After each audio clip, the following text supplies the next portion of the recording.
Hi friends, ఒక కథ చెప్తా నేను. ఒక ఇంటికి ఒక ముగ్గురు చుట్టాలు వచ్చారంట ఇంకటికి ఒకసారి. అయితే డోర్ తీయంగానే ఎవరు కావాలమ్మా అంటే వాళ్ళు అడిగారంట, నేను సంతోషాన్ని, ఆమె ఆస్తి, ఈమె ప్రేమ. ఒక సంతోషము, ఒక ఆస్తి, ఒక ప్రేమ. ముగ్గురు ఇట్లా ఎవరు ఒక్కలే కావాలని అడుగు అని చెప్తుందంట.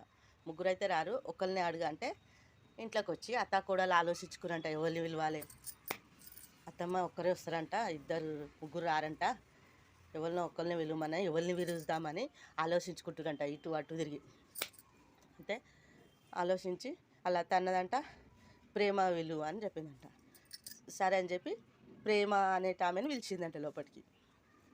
అప్పుడు ఆ ప్రేమను పిలిచినప్పుడు సంతోషము, ఆస్తి కూడా ఇంటొచ్చేసిందట. అయ్యో అదేంటి, నేను ఒక్కరినే పిలిస్తే ముగ్గురు వస్తురు అంటే, నువ్వు ఆస్తినో సంతోషాన్నో పిలిస్తే మేము ఒక్కళ్ళమే వస్తుంటిమి, కానీ నువ్వు ప్రేమను పిలిచినావు కాబట్టి మేము కూడా వచ్చేస్తున్నాం అన్నమాట. అందుకనే చెప్తున్నా, ప్రేమ ఉంటే అన్నీ మనమడే ఉంటాయి.